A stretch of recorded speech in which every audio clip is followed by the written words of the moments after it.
Hello, hello. Yep, good morning, everyone. Thank you for coming. As Julia said, I work with her on various special projects. I'm a consultant to Beth Chatto's Gardens, and I was involved in the programming of this symposium with Julia, so I hope you're enjoying it. Are you enjoying it? Good, good, good. And I hope you're finding it useful and interesting. Are you? Good, thank you. Okay, so we've been presenting you with a lot of information, okay? That was the intention of this. We wanted to bombard you with all of these fantastic ideas from all of these really skilled, knowledgeable people, okay? Because they're in our industry and we need to share that knowledge. So what I'm going to do is slow things down a bit. I'm going to just step back a bit and look at some of the links between some of the things that people have been talking about. I'm going to sort of think about some of the underlying basic principles of why we're here and what we're talking about. You know, we think we know about these things, but perhaps they're not as straightforward as we think. So really, it's all about education. And Dan and Julia talked about the Beth Chatto Education Trust. Now, the key term is education there, and that's why we're here. It is about education, it's about information, and it's about sharing that information, okay? Because that's what's important. We've been talking about all the challenges we're facing, so we're not going to be able to confront those challenges unless we educate ourselves. That is really important. Okay, so education and information were really important to Beth Chatto. She wrote a lot of books, of course, sharing information, sharing knowledge. You know, that was from her experience in the gardens. We all enjoyed the gardens last night at the party, right? It wasn't just because it was a party that it was good. It was because we were in a fantastic location, a location that had been carefully thought about over many years. And all of that thinking was put into Beth's books. She was generous in sharing that knowledge. And right plant, right place. We had an interesting conversation about that earlier, and that was fantastic. I really appreciate that. And I think, you know, Joe's points are really valid. But I think for a lot of people, this is a very simple message. We can talk to people that aren't part of our group. I think what it means is appropriate plant, appropriate place. You know, and they went into that fantastically in that panel session, so thanks for that. But obviously behind this, and Dan mentioned this earlier as well, was Andrew Chatto's work, Beth's husband. He spent his lifetime researching the natural habitats of plants, and he wrote endlessly about it. I spent a weekend there in the house last year just going through the archive of his material. There's endless amounts. There's some typed pages, and then there are other journals with this microscopic writing. It's so hard to decipher. And now I have the kind of unenviable task, perhaps, of trying to edit that into some semblance, to make it into the book that he originally wanted it to be, which is called The Wild Origins of Garden Plants. Okay, so that was the kind of knowledge. He was researching these plants, where they live, their natural habitats. We've been talking about those sorts of things already in other sessions. But, you know, this is what he was doing. He was looking where they were from. Beth would want to use a plant. She'd go to Andrew and say, where is this plant from? And he'd be able to tell her. Then she could put it in the appropriate place in the garden, which is why it's so fantastic. This is just one of the maps that he did. He did some fantastic kind of hand-drawn maps, real works of art in themselves. So hopefully that book will be published sometime in the next couple of years. It's going to take a while to get through, but there's publishers involved that are very committed to making it a fantastic book. So I just had a conversation with them the other week, and they were totally hyped up about it, which is great. Now, obviously, what Andrew was looking at was plant communities. And we know plants grow in particular associations in their natural habitats. We'll find groups of species together in particular locations. Okay, that's what plant communities are. And we can sort of look at those, but there are classifications of those. There's the National Vegetation Classification in this country here, which is 5 volumes of books, which looks at every sort of natural habitat and the particular plants that grow in them in this country. And I sort of use those as references when I'm doing planting. I sort of think about a particular sort of planting based on the site I'm using, and then look at these kind of plants that would grow in some other location, which is similar, basically. Use that. Then, as that's the basis, and then build up a picture from there. There's similar classifications in the United States as well. So plants and plant communities are obviously important parts of ecosystems. You know, we talk about ecosystems and we know what they are, right? They are generative, non-linear, complex systems that don't have an overall form of control. There's nothing overall that's guiding them. It's all the interactions that are going on within them, big and small. Okay, so that's really, really important. And of course, ecosystems are important because they're part of Earth cycles, biogeochemical cycles. Merlin mentioned them yesterday. And these are things like the water cycle, the carbon cycle, nitrogen cycle, and there are others. And basically, these are cycling these elements through ecosystems, through the soil, through the atmosphere, through the oceans. And these processes keep the planet in a relative state of balance. They keep it in that Goldilocks spot, that condition which is just right for life on Earth, for our life and the life of all the other living species. So that's why they're really important. That's why we talk about them. That's why we sort of are concerned about the state of them currently. So, you know, they operate in a state of relative equilibrium. They're changing because they're dynamic systems, so they're not static. They're kind of just moving around according to all the interactions that are going on them. But they need to be in relative states of equilibrium to keep that Goldilocks condition. And to do that, they need to be diverse, they need to be complex, they're entangled, they're all sort of interconnected relationships. Charles Darwin, at the end of The Origin of the Species, talked about the entangled bank, which was his description of an ecosystem. I mean, Merlin's book, Entangled Life, is a reference to that quote in Darwin. And complexity is really important. You know, we think we're intelligent species. We called ourselves, with a lack of hubris, Homo sapiens, intelligent animals. Yet, ecosystems are more complex than we think. They're more complex than our intelligence can handle. The American ecologist Frank Egler said, nature isn't more complicated than we think. It's more complicated than we can think. Okay? It's just bigger than our minds can handle. Even AI can't comprehend how ecosystems work, because they may be able to look at all the possible permutations of what's going on in them. They may be able to second guess what's going to happen next. But because it's happening in real time, which choice of those permutations are they going to choose? If they could do it, they would be an ecosystem themselves. So complexity is key. And resilience, if we want to have these ecosystems in relative states of equilibrium, they need to be resilient. They need to be able to face the numerous environmental challenges that are going on around them. Now, resilience is about when an ecosystem can bounce back from these challenges. So if an ecosystem collapses, if it's resilient, it'll be able to reconstitute itself. It doesn't necessarily mean it's going to be in the same state exactly, but it needs to perform the same functions. And of course, ecosystems are resources and habitat for so many different species. Okay, we know that. We talk a lot about biodiversity these days in the garden world, and that's a good thing, because it is really, really important. And of course, we talk a lot about charismatic fauna. You know, I mean, Rebecca was talking about it, and it's brilliant, and there's all those things. And people do focus a lot on the 3 Bs: birds, bees, and butterflies. They're not so keen on slugs, snails, spiders, bugs, beetles. Peter is, John is, we know that. We heard it in their talks. But, you know, it's all of these things together. They all play important roles in ecosystems. You know, so if we're thinking about biodiversity, we've got to be thinking about all of these things. If we love biodiversity, we need to be thinking about those things. We love other creatures. We love cats. We love dogs. We love lambs gambling around in fields in the spring. And then put them on plates on dinner tables. Is that loving life? Well, there's a cognitive dissonance there.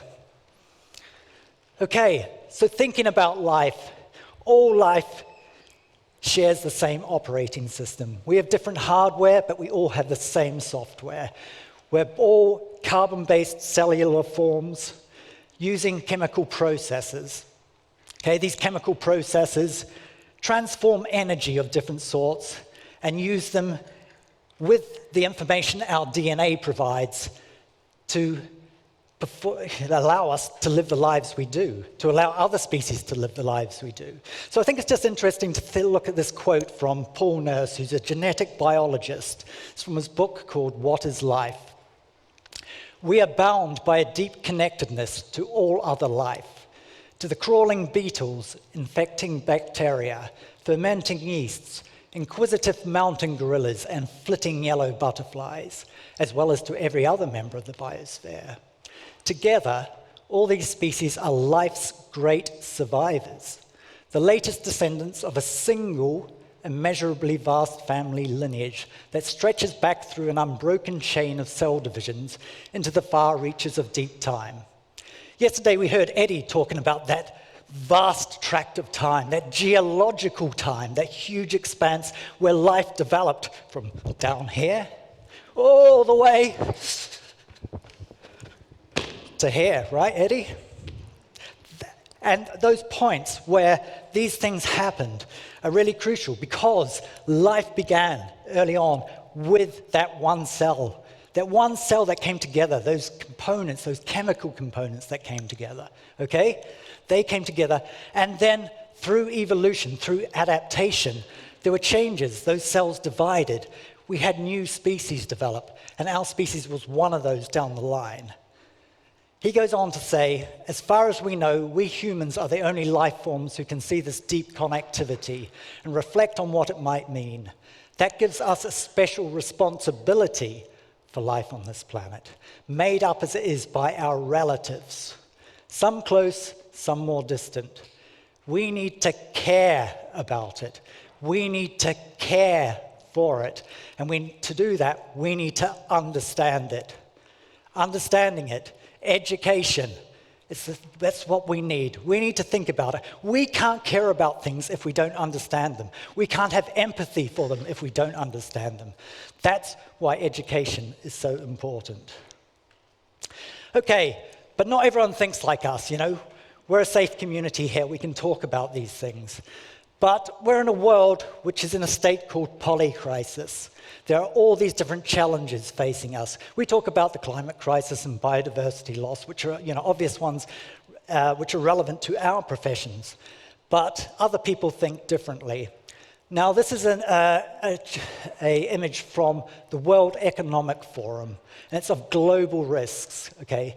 So these are the people that are controlling banks, controlling governments. This is the way that they think. And these are global risks, which are threats to business as usual capitalism, to keeping things going, to keeping the power structures in place and the inequalities within those power structures. So what do they think is important? Well, the size of these circles represent their importance as far as they see them. So it's a bit unclear to see, but societal polarization is one, lack of economic opportunity, economic downturn. Okay, so you're seeing the kind of social, political, economic things that they think are important. The different colors represent the different kinds of things. There are economics, geopolitical, societal, technological, and environmental. The environmental ones are the green ones. Those little ones up in the corner, right? That's how they're thinking. And look at all the connections between all the social, geopolitical ones. And look at the fewer connections coming from the ecological, environmental ones. Now, they put these into a chart, basically, a table. It's a bit blurred, but basically, the first one on the right-hand side, which are 2-year risks. So they're thinking in times. 2 years, 10 years. 2 years' time, the main one is misinformation and disinformation. The second one is extreme weather events. This isn't the causes of extreme weather events. It's the effects economically of those events. Then there's it's hard to see, but there's interstate armed conflict, other things. Then in 10 years' time, we have extreme weather events, we have critical change to Earth systems, those biogeochemical systems that I mentioned just a bit earlier. Then there's biodiversity loss, ecosystem collapse, etc. So, in 10 years, they think these are a problem. Well, if they're going to be a problem in 10 years, they are a problem now. And why would you wait 10 years to address those problems? What makes you think you're suddenly going to deal with all these other problems? We do need to deal with them, of course we do. But, these environmental problems underlie all the other problems. If we don't address those, we're not going to be able to address the other problems. So, these are the challenges we're up against. We all want to make the world a better place. We want to do good things, but we've got to convince other people as well. Right. So, as, there are these multi-stresses going on in the world, in a world of polycrisis, plants also face sort of these similar sorts of situations, often caused by a lot of these same factors. So plants generally in their lives deal with stress. That's what they do. Every species has to deal with stress. That's what it does. But when there are a number of factors operating on plants, it's called multifactorial stress. Okay, and you can see from this image here that there are different types of stresses. Climate, which is heat, drought, flood, some of the things we were talking about yesterday. Soil, again, some of the things we were talking about yesterday. Biotic, viruses, funguses, some of the things we were talking about yesterday, and anthropogenic, okay? Again, things we were talking about yesterday. Pesticides, heavy metals, pollutants, these sorts of things. So plants can usually deal with these because they've developed over a long period of time. Plants have been here for 420 million years, which is a lot longer than our species has been here. So plants can deal with them, but when they have two factors operating at once, then it's a problem. They can't necessarily do it. So just looking at climate, heat and drought, we often think about those things as going together. Of course they don't. Think about 2020, the spring then, when we'd just gone into lockdown. We had a really dry, long spring. A lot of plants died. It wasn't any hotter than normal, but there was a drought. So those things don't normally go together. And think about yesterday when Tracy was talking about stomata, what plants do in those different conditions. Well, they do totally opposite things. When it's hot, they open their stomata to release water, to transpire, to cool themselves down. When it's drought, they close the stomata to retain that water because the moisture is not in the soil. They can't pull it up with their roots in conjunction with all the fungi and bacteria. So, if you have heat and drought, then plants are going to be, trying to make a decision. What actually happens is drought wins out, so they close their stomata. But there are other conditions also. In heat, they are opening their stomata, but then there's likely to be more airborne pollutants, pathogens, so they're going to be taking in pathogens because they're having their stomata open. So, they're under all these challenges. They have to sort of try and deal with these in different ways. And plants, when they're living their lives, have different strategies for dealing with the conditions they find themselves in. They grow in environments that suit them, we know that, but they also transform those environments in different ways as well. So it's an interaction going on. And plants like to live in a certain range. We know there are all the different conditions they need, the soil, the heat, the water, all of these different sorts of things going on. And they want to be in a particular position according to their species. They want to be in a sweet spot in the middle, which is called their idealized niche. Okay? But plants very rarely get to live there. They live somewhere else in that kind of ecological spectrum, either down there or down there. And that is their realized niche. Okay? So to deal with that, they have what's known as plasticity. They can sort of change their function or their morphology, their form slightly to deal with those situations. So phenological plasticity, they may come out into leaf earlier, they may die back sooner, they may flower at different times according to those situations they find themselves in. And like any life form, they have to do that using the energy they've got. So they will make decisions. These decisions are called trade-offs. We make trade-offs all the time. We have a certain amount of time or money to do things, so we make decisions as to what we're going to do with that. And plants do that as well. These are the trade-offs. Now, plants do this as individuals, and if those kind of traits that they develop are passed on to the next generation, then they're adaptations. So some of these things could be like, if it's a lower light situation, the plants will grow not quite as tall, but they'll grow bigger leaves. Or, conversely, they may grow taller with smaller leaves to be able to, get above the other plants that are around them. Now, if there are adaptations, if there are a number of plants in the same area, in the same population, in the same plant community, then that's considered an ecotype. Okay, so they've got these slight differences to other members of their species. They can still reproduce with them, they've got the same DNA, but there's slight differences. So, and then if they adapt even further, then we have new species. So that's the basic kind of processes that they're dealing with. They're the decisions that they're making as they live their lives. Now, obviously we talk about the climate crisis a lot, and we should talk about the climate crisis a lot. We know that since the industrial era, we have been putting carbon dioxide into the air. We know we've been doing that by burning fossil fuels. So, everyone knows that. 99.9% of scientists say this, and even, most of the public know this. We're still not doing enough. And, whatever we're doing, whatever good work we're doing in our professional practices, nothing is going to change unless we change this, okay?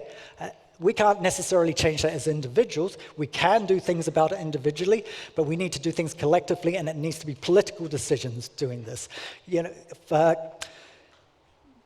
Petrol companies have known this for a long time. In the 1950s, at a petroleum conference in the United States, there was a biological chemist told the petrol companies that this is what's happening. 1950s, they knew that. So what did they do? Did they change? No, they developed strategies to undermine what he said and everyone else since has been saying. So, we need to be thinking about these things. But obviously, in the garden world, when we talk about climate crisis, we often focus on global warming. Global warming is important. It's when that carbon's in the atmosphere, right?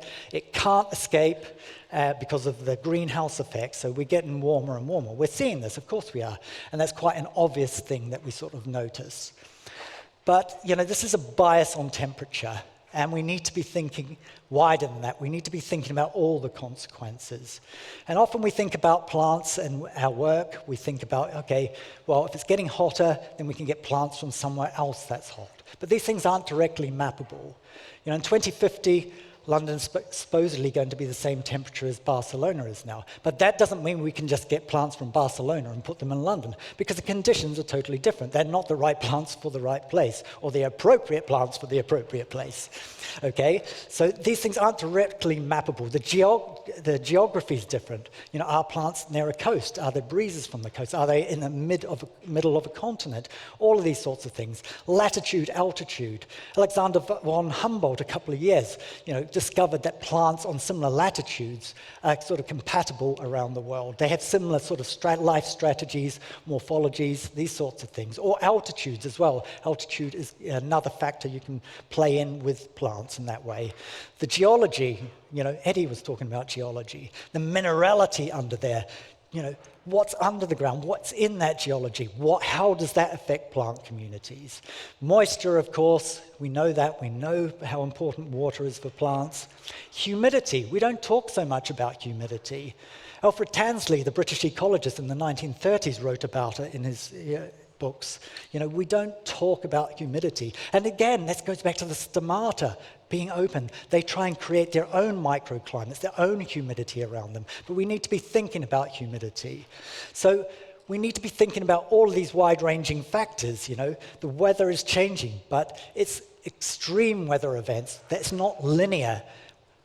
Again, climate is like an ecosystem. It's emergent, it's non-linear, and it's complex. We can't predict it. It's erratic. We're having these situations which we don't know are going to happen when, how often, or where. And this is all because of feedback loops. These feedback loops are happening, and something will hit a tipping point. That would go on to a next thing, these positive feedbacks, it'll build and build and build. We can't predict these things. We're not predicting them as it is, and so we're unprepared for them. So thinking about plant selection in this changing world that we're in, it's fine to just think, okay, we'll go out and get a load of new plants. We have to be careful because that mindset's a legacy of colonialism. When British botanists went around the world stealing plants from different countries, treating them as resources like they treated minerals and people that they could just transport from one part of the world to another part of the world for the profit of empire. So we need to be careful how we think about that. It's not to say that we shouldn't use plants from other places, but we don't want to repeat those mistakes. We need to be working with others in our field in different countries. We need to be thinking about this.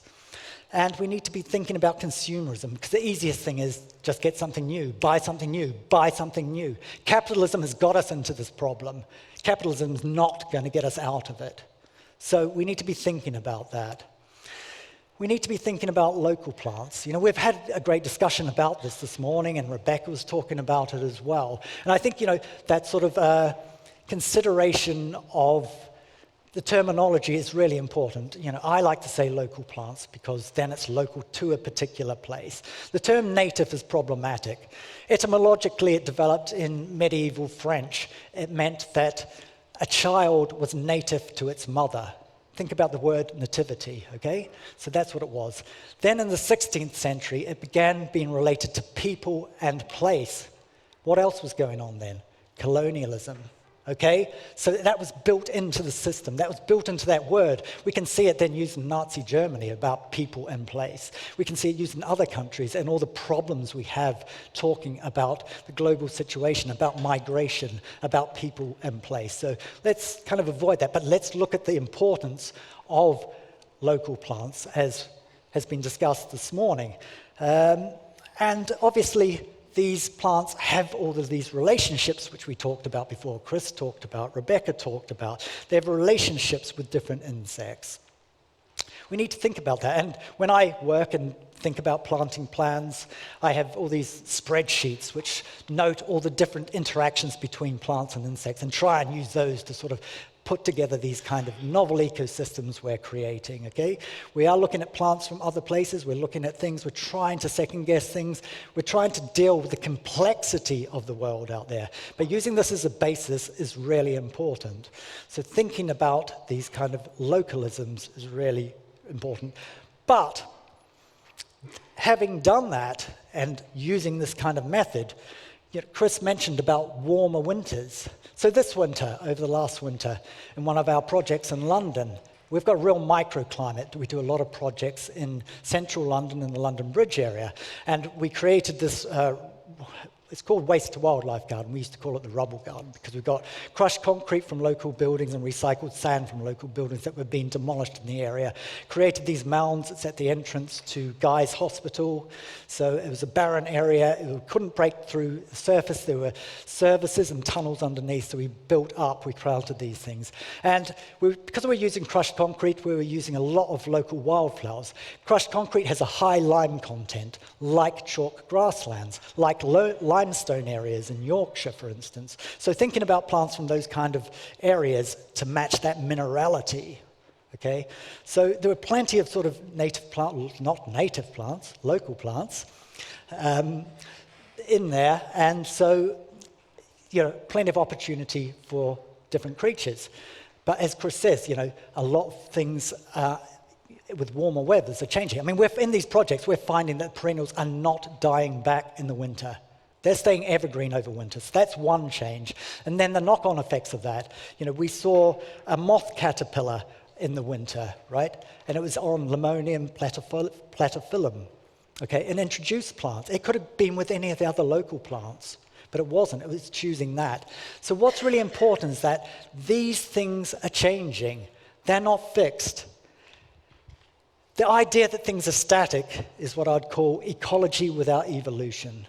Things change. Things are dynamic. That's the very nature of things. That's what I talked about right at the beginning. That's what we're trying to get across, about things are complex and they're changing all the time. We can't be predicting what insect's going to be using which plant in 100 years' time. Because, a couple of hundred years ago, they may not have had the same relationship anyway. That's how evolution works. That's how life on this planet works, okay? So we can't get fixed. We can't get stuck in one kind of place, one static mentality. We need to be adapting to all these changes. We need to be considering all that complexity. The Greek philosopher Heraclitus said, "It is not possible to step twice in the same river," okay? So think about that, change, flux. That's mind-blowing, We've got all of these factors. Sheila kind of mentioned some of them at the end of yesterday, and I've just introduced a few more. Okay, so we're trying to deal with all these things. We're trying to work them out. What do we do? Are we just paralyzed? Do we do nothing? Or how do we make the right decisions, the right courses of action? Which is why we had panel discussions yesterday with Darryl and everyone talking about these things. So we need to be discussing these things. There are no right or wrong answers. I speak to Humera all the time, and she's always like, "Oh yeah, but what's the right answer? What's the right thing? What's this?" And it's like, there isn't one right answer. This is complex. We want those right answers. We want things simplified. Of course we do. We want to take courses of action. So what do? We need to work together as a unified industry. We need to break down silos, which is what we're trying to do with this symposium. We've got academics talking about their research. We've got gardeners talking about what they do in practice. We've got designers talking about how they work, okay? This is really important that we are talking across the industry, that we have dialogue, that we have discourse, that we work together. And we need to make this accessible to everyone in the industry. We need to break down barriers so everyone can engage with this information. We need to translate this complexity, which was, a lot of this academics research is, not accessible to everyone. It's quite hard to understand. We saw some of that yesterday, but we also saw, the academics doing, great work trying to translate this into other language. But we need to take that further. We need to break it down, make it more accessible as well, the way we talk about these things. How do we communicate? What platforms do we use? How do we communicate with each other? How do we then communicate that information with the public that aren't part of our world? Eric's going to talk about that later. So, these are all things we need to be doing. And it's not just a top-down thing. It's not translating scientific research down. It's about practical hands-on experience. What's happening in the field? What am I seeing when I'm out gardening in the projects? So if I design a project, I make sure that I look after it for the first year. That's built into the process at stage one. So I'm there with my hands in the soil all the time. I'm picking up litter, and I'm talking to people on the street. I do public projects. So I'm talking to people, telling them why we're doing things. But we need that practical information to come up as well. We need to see what changes are happening. So it's all of these things. It's using science. It's using traditional ecological knowledge, local knowledge. And we need to experiment. There is no silver bullet. We need to be trying different things in different situations. And certainly working in urban areas, we have a lot more freedom to be able to do that. And people are a lot more accepting. People do understand these things. People think the public don't understand wild landscapes in urban areas. That's just not true. They like messy situations. They understand that it's good for biodiversity. The public are, ahead.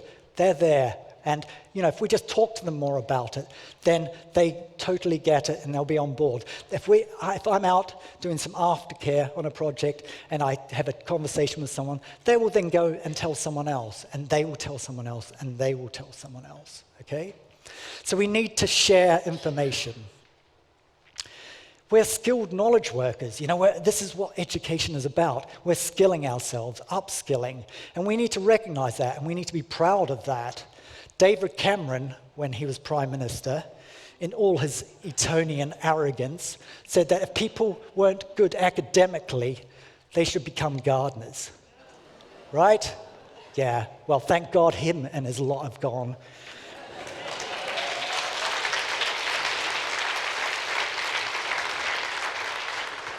So, John is going to address some of these issues, so I'm not going to go into them. But, if we really believe what we're doing is important, if we are providing these frontline ecological services that are helping ecosystems, that are helping biodiversity, then we need to be sharing, we need to be educating, we need to be working together.